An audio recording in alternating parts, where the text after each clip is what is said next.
Damai sejahtera Allah yang melampaui segala akal dan pikiranmu, itulah yang memelihara hati dan pikiranmu dalam Kristus Yesus Tuhan kita. Amin.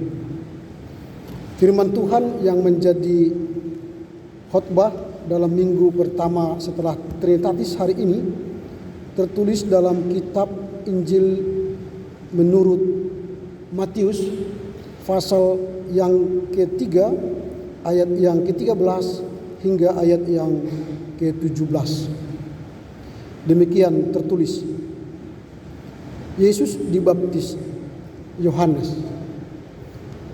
Maka datanglah Yesus dari Galilea ke Yordan kepada Yohanes untuk dibaptis olehnya. Tetapi Yohanes mencegah dia, katanya, "Akulah yang perlu dibaptis olehmu, dan engkau yang datang kepadaku." Lalu Yesus menjawab, katanya kepadanya, "Biarlah hal itu terjadi, karena demikianlah sepatutnya kita menggenapkan seluruh kehendak Allah." Dan Yohanes pun menurutinya. Sesudah dibaptis, Yesus segera keluar dari air, dan pada waktu itu juga langit terbuka dan ia melihat Roh Allah seperti burung merpati turun ke atasnya. Lalu terdengarlah suara dari surga yang mengatakan, "Inilah anakku yang kukasihi, kepadanya lah aku berkenan." Demikian firman Tuhan. Selamat tahun baru bagi kita semua. Terima kasih buat Tuhan yang memberi kesempatan bagi kita kembali datang beribadah ke rumahnya yang kudus di GKPI Pamen ini. Baik warga jemaat yang di dalam gereja, di balkon dan di luar, kiri kanan dan depan. Kita telah memasuki hari yang ke-8 2023. Tentu kita berharap dalam menjalani hari-hari ke depan 2023, kuasa Tuhan menyertai kita. Dan tema khotbah yang akan kita renungkan pada hari ini, kehendak Allah digenapi dalam Yesus. Kehendak Allah digenapi dalam Yesus. Tema ini menarik dalam rangka melihat bagaimana Yesus menjadi contoh teladan menggenapi kehendak Allah. Dan tentunya kita nanti meniru teladan Yesus. Kita menjalani 2023 hendak menggenapi kehendak Allah. Entah apapun jabatan, pekerjaan, profesi kita sedang berusaha menggenapi kehendak Allah. Sebagai manusia, Yesus yang hadir di dunia, dia tidak hendak memuaskan dirinya atau menggenapi kehendaknya atau memuaskan dirinya. Tetapi kehadirannya di dunia ini hendak memenuhi atau menggenapi kehendak Allah. Pertanyaannya ialah, bagaimanakah cara Yesus hendak menggenapi kehendak Allah selama dia di dunia ini? Ini pertanyaan yang harus kita jawab. Bagaimanakah cara Yesus menggenapi kehendak Allah di dalam dirinya? Setidaknya ada beberapa hal yang akan kita pelajari dari teks yang kita baca tadi. Bagaimana cara Yesus menggenapi kehendak Allah dalam dirinya. Yang pertama, Yesus memiliki kerinduan untuk taat melakukan kehendak Allah. Jadi Yesus itu punya kerinduan untuk menaati kehendak Allah. Nah, saya menggambarkan bagaimana Yesus hendak menggenapi kehendak Allah itu dalam dirinya. Contoh, rata-rata kita yang hadir sekarang adalah para pejuang mahasiswa, ya, yang sedang menuntut ilmu di berbagai kampus. Lalu ketika kita berharap mendapat nilai bagus, katakanlah nilai A+ atau A- dari mata kuliah yang sedang kita kontrak, tentu tidak terlepas dari kemampuan kita memenuhi kehendak para dosen. Dosen sudah membuat aturan main yang harus digenapi, dipenuhi oleh mahasiswa supaya dia mendapat nilai bagus. Mulai dari kehadiran di kelas, mulai dari pemenuhan tugas-tugas paper, mulai dari mengikuti ujian tengah semester dan mengikuti ujian akhir semester. Kalau kita melakukan semua ini dengan excellent, hadir 100%, tugas-tugas bagus, memenuhi standar penulisan karya ilmiah, UTS bagus, UAS bagus, tentu kita akan mendapat hasil yang bagus, dapat nilai A+. Itu berarti kita berusaha memenuhi kehendak dosen.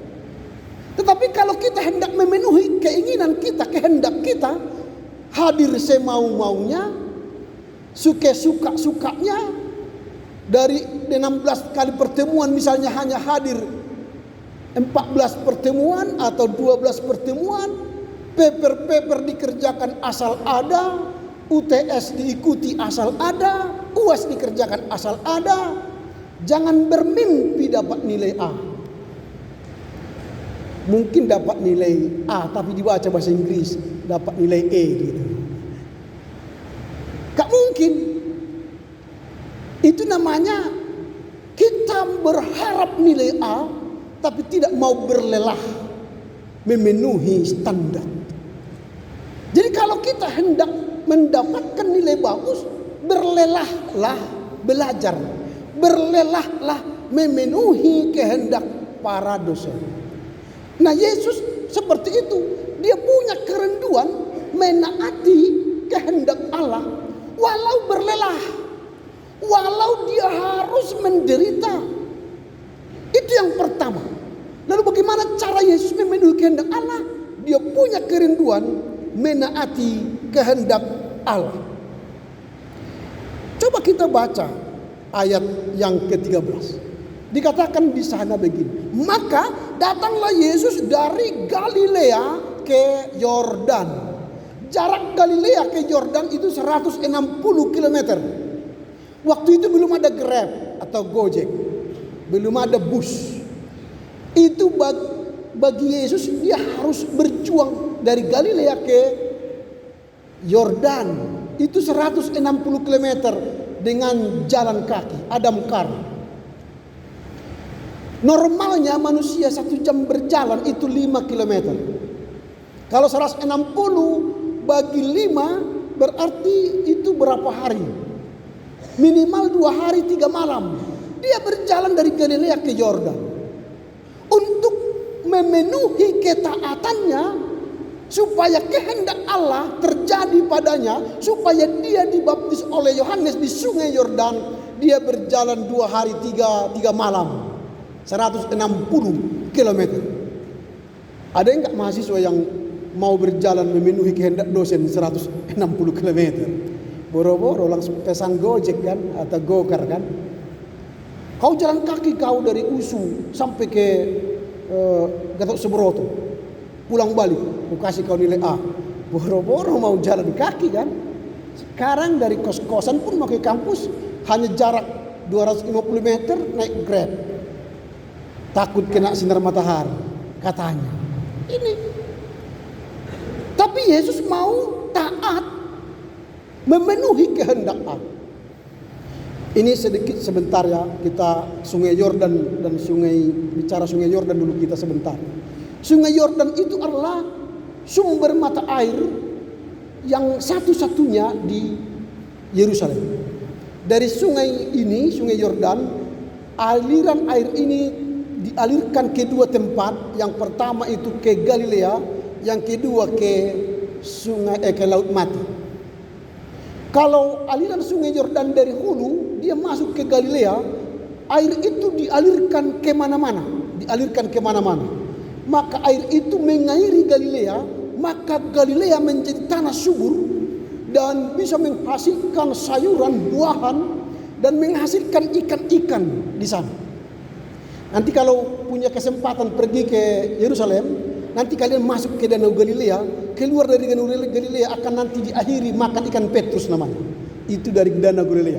Lalu ada pisang, ada sayur, itu di Galilea. Karena air dari sungai Yordan dialirkan, maka tumbuhlah kesuburan menjadi daerah yang subur.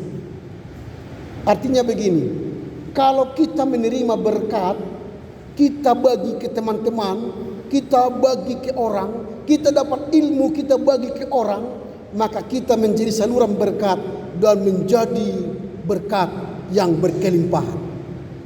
Tetapi yang kedua, dari sungai Yordan yang sama, dia mengalir ke Laut Mati.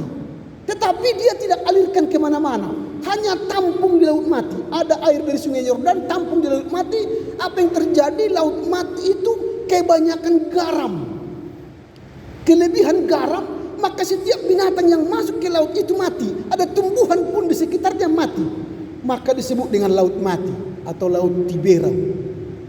Siapa yang pernah nanti ke sana, kita tidak perlu berenang di sana. Hanya gini aja, dibikin tubuh kita terapung di sana. Tapi jangan lama-lama di sana, nanti dehidrasi, kekurangan air. Jadi kalau berenang di sana bawa kian aqua 300 ml, lalu habis berenang setengah jam langsung minum. Karena kalau tidak bisa kehabisan ajat air dalam tubuh kita, nanti bisa saja kita mati di sana. Itu begini, kalau dia dialirkan dari sungai Yordan, tidak mengalirkan kemana-mana, dia menjadi Laut Mati. Artinya begini, kalau kita menjadi orang yang hanya menerima, tapi tidak mau berbagi ilmu, tidak mau berbagi uang, tidak mau berbagi cerita, kita menjadi Laut Mati. Mematikan maksudnya. Jadi hati-hati, kalian mahasiswa yang mematikan atau mahasiswa yang menghidupkan, pilih. Sumbernya sama, airnya sama dari sungai Yordan. Nah, kita masuk ke teks. Bagaimana cara Yesus memenuhi kehendak Allah? Pertama, dia punya kerinduan menaati kehendak Allah. Itu yang pertama. Maka walau berjalan 160 km, dia terus berjalan sampai tiba di sungai Yordan. Dan ketika dia bertemu dengan Yohanes berkata, "Akulah yang perlu dibaptis olehmu, bukan kamu." Karena baptisan Yohanes itu ialah baptisan pertobatan. Karena orang yang berdosa yang perlu dibaptis.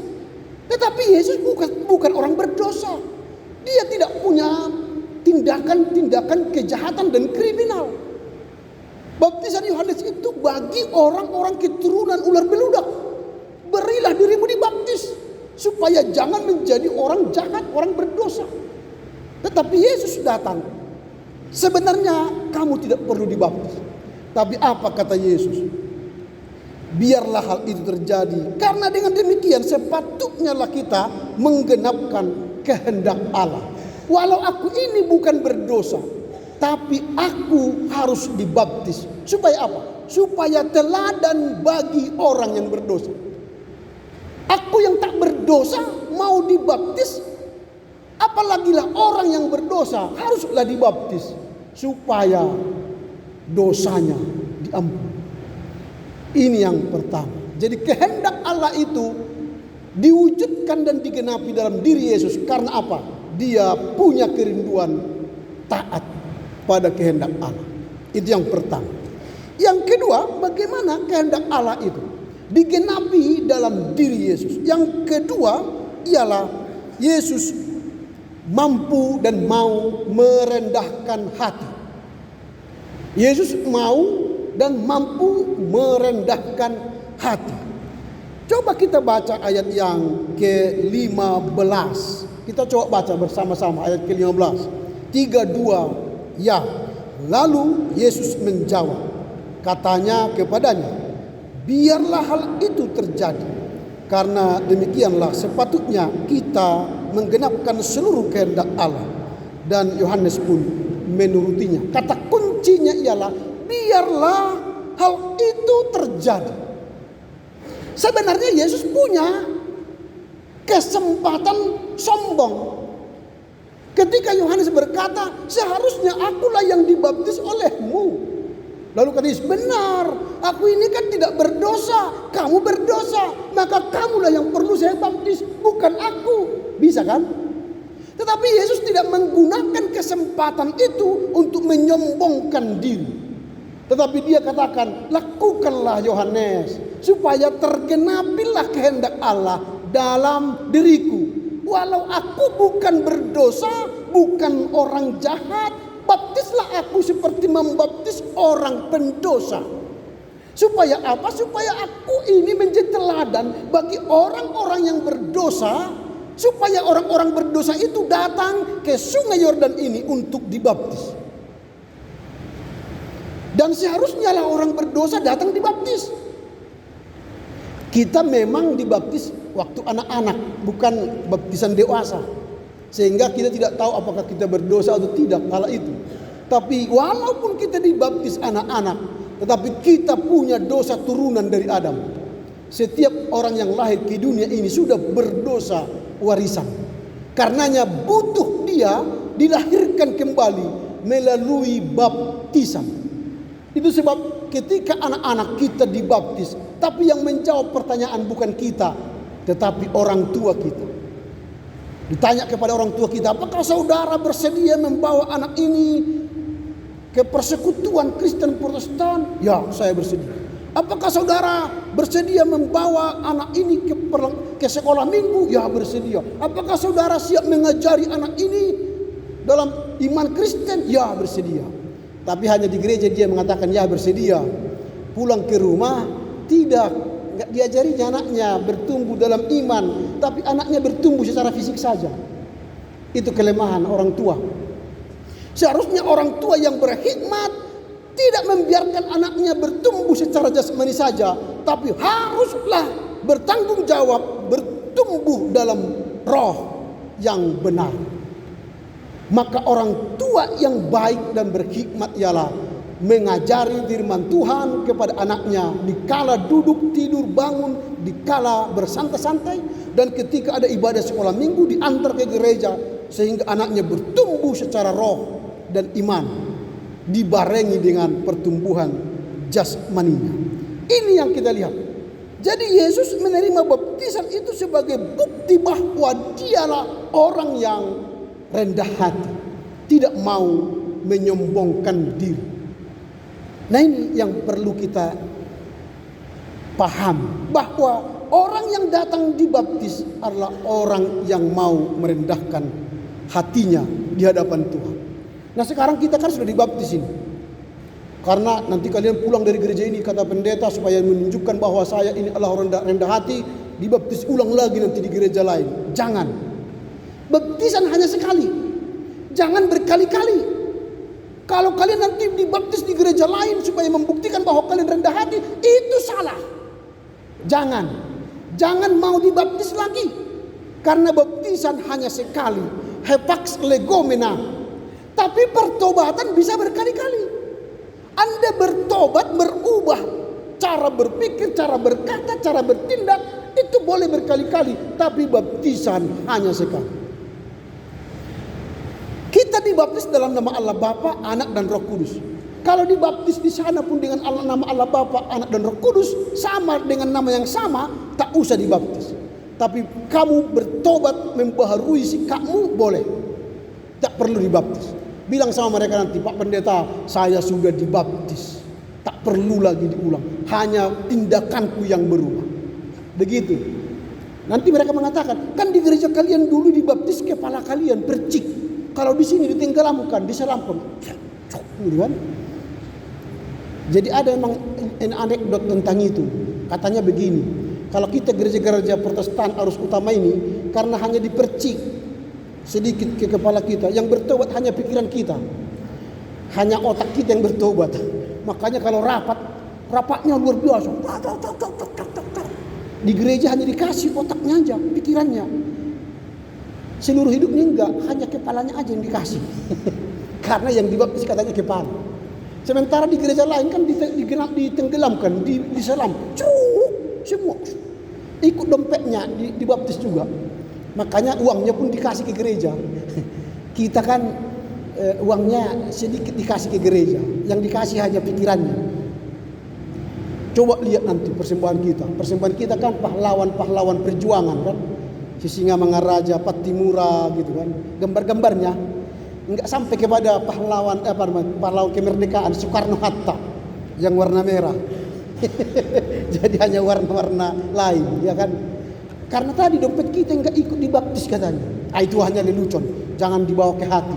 Tapi kalaupun dibawa enggak apa-apa, nanti persembahan berikutnya gantilah dengan warna merah misalnya kan. Itu. Nah ini, jadi jangan persoalkan sedikit banyak kejebur tidak kejebur, itu bukan esensi.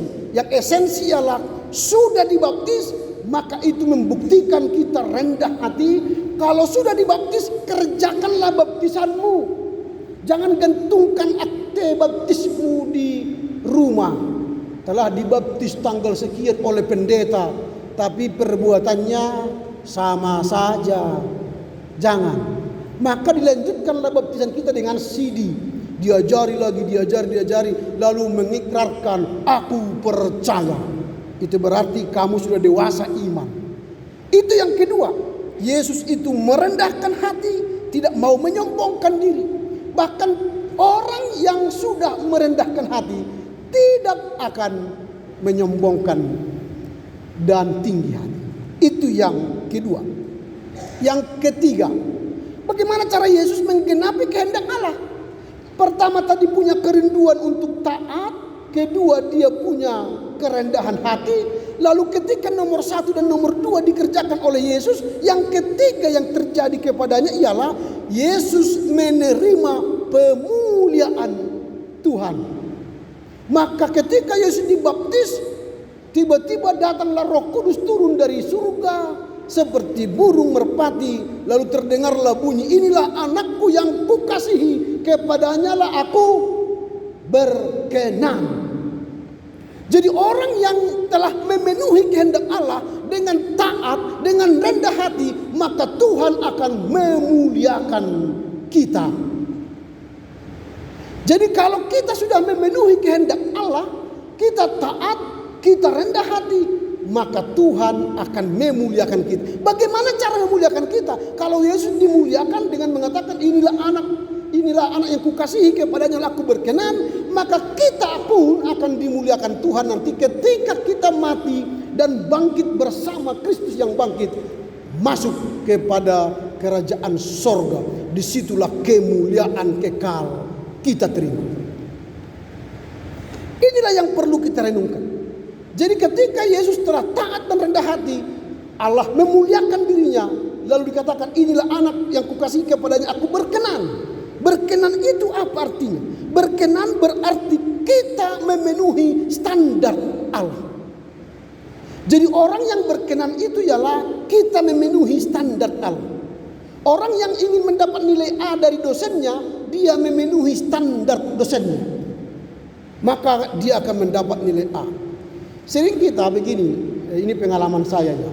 Kita sudah belajar 1 semester di kelas, kita ajari, kita bimbing. Tapi ketika ujian, tidak ada yang tahu seperti yang kita sampaikan.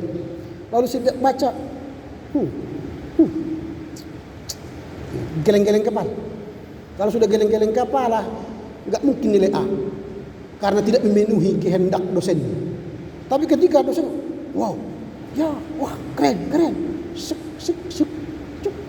cepat ini. Kita pun bisa begitu. Kalau kita memenuhi kehendak Allah, maka Allah memuliakan kita. Dengan cara apa? Memberi kita kesuksesan, memberi kita jaminan keselamatan, memberikan kita kepastian keselamatan. Ini yang penting. Sebenarnya hidup itu walau lelah berlelah, tetapi ketika kita bersama Tuhan, Tuhan pasti menolong kita. Itu berkenan. Penuhilah standar Allah, penuhilah kehendak Tuhan. Supaya apa? Tuhan memberikan kemuliaannya bagi kita. Kemudian orang yang berkenan itu tidak mementingkan dirinya, tidak mengharap pujian dari orang. Tetapi orang yang berkenan kepada Tuhan adalah memuji, memuliakan Tuhan dan memenuhi kehendak Tuhan. Dalam ibadah kita memang sering kita berbeda paham soal ibadah. Orang yang datang ke gereja ini mau memuliakan Tuhan atau memuaskan nafsu manusia. Di gereja kita mengajarkan ketika kita beribadah ke gereja Tuhan, kita bukan hendak memuaskan hasrat manusia, tapi ibadah kita hendak memuaskan hati Tuhan. Makanya di gereja-gereja kita Protestan tidak ada ruang untuk memuaskan hasrat manusia. Tetapi kita datang beribadah hendak memuliakan Tuhan. Maka kita diajar janganlah menuntut kepuasan dan menuntut keinginan kita dipenuhi Allah. Tetapi orang yang berkenan kepada Tuhan ialah memaksa aku, menuntut diriku memenuhi standar Allah. Ini yang penting. Jadi selama kita berjalan 2023, Tuhan bukan hendak sedang memenuhi keinginanmu, memenuhi hasratmu. Tetapi ketika kita berjalan tahun 2023 ini, tuntut dan paksalah diri kita memenuhi standar dan keinginan Allah dan kehendak Allah. Jika itu terjadi, maka Tuhan menolongmu menyelesaikan persoalan hidupmu. Maka bisa kita mengatakan, carilah dahulu kerajaan Allah dan kebenarannya, maka Tuhan akan menambahkan kepadamu apa yang kau inginkan, apa yang kau butuhkan. Itu yang kita lihat kalau disebut orang yang berkenan kepada Allah. Renungan kita dalam minggu pertama Epifanes ini, Epifanes itu artinya Tuhan membuka rahasianya kepada kita. Apa rahasia Allah yang hendak kita bawa pulang nanti? Ialah Tuhan hendak menggunakan kita selama tahun 2023 ini. Di dalam diri kita terjadi kehendak Allah, digenapi kehendak Allah. Sehingga apa yang hendak kita renungkan dalam minggu Epifanes yang pertama ini. Yang pertama ialah mari memiliki ketaatan kepada kehendak Allah. Mari memiliki ketaatan kepada kehendak Allah. Jadi orang yang taat adalah orang yang setia. Artinya kalau sudah taat kepada Allah, jangan di gereja taat kepada Allah, di luar gereja taat kepada iblis, di luar sana taat kepada kehendak teman, di luar sana taat kepada kehendak teman. Itu bukan ketaatan yang menyelamatkan. Ketika kita taat di gereja, taat melakukan kehendak Tuhan, dimanapun kita, taatlah, setialah kepada kehendak Tuhan. Itu yang pertama. Yang kedua, marilah kita berusaha merendahkan hati, bukan menyombongkan apa yang ada pada kita, bukan menyombongkan diri atau membuat orang lain menjadi sakit hati atau membuat orang lain jadi bersedih. Tapi jadilah orang yang menyenangkan hati Tuhan. Berarti menyenangkan hati Tuhan juga menyenangkan hati orang lain. Jadi senangkanlah orang lain. Jangan mengerti menyenangkan orang lain seperti Cak Lontong. Cak Lontong, mengapa kau tidak menyenangkan istri dan anakmu? Ya kan ditugaskan aku hanya menyenangkan orang lain. Lalu istrimu, dia kan bukan orang lain. Ya istriku katanya. Bukan begitu maksudnya. Menyenangkan orang lain di luar kita, senangkanlah. Istri kita senangkan, suami kita senangkan, pacar kita senangkan, dosen kita senangkan, tetangga kita senangkan, ya kan, induk somang kita senangkan. Jangan pikir kalau sudah bayar kos-kosan, suka-suka kita kepada pemilik kos-kosan itu. Enggak. Jadi kita harus menyenangkan orang. Kalau kita sudah menyenangkan orang, maka itu artinya kita sedang menyenangkan Tuhan. Yang terakhir, marilah kita memuliakan Allah dengan cara hidup yang berkenan kepadanya. Hidup yang berkenan kepadanya tadi adalah hidup yang memenuhi standar Allah, berkualitas. Sehingga kalau kita berkualitas, maka orang senang, Tuhan pun senang. Tuhan menolong kita memahami firman-Nya sehingga kita meniru teladan Yesus. Dengan Yesus kita melihat kehendak Allah digenapi dalam dirinya, maka kita pulang dari gereja ini pun nanti hidup kita menggenapi kehendak Allah. Amin. Kita berdoa. Terima kasih Bapa, firman-Mu mengajar kami supaya mampu seperti Yesus yang meneladani Yesus, kehendak Allah digenapi dalam dirinya. Yesus mampu memiliki kerinduan untuk taat melakukan kehendak Bapa dan merendahkan hatinya. Ini teladan yang menjadi pelajaran bagi kami dalam menjalani 2023. Kiranya kami mampu memiliki ketaatan untuk menggenapi kehendak Allah dalam perjalanan hidup kami 2023 ini. Bahkan kami mampu merendahkan hati kami. Karenanya mampukan kami untuk setiap saat mau tunduk pada hati Tuhan, menyenangkan hati Tuhan, bahkan berkenan kepada Tuhan. Hati yang berkenan berarti kami adalah orang yang memiliki kualitas hidup yang baik, sehingga kami akan mendapatkan kemuliaan Tuhan. Terpujilah Engkau Bapa, ajar kami mengerti, memahami, melakukan firman-Mu di sepanjang kehidupan kami. Amin.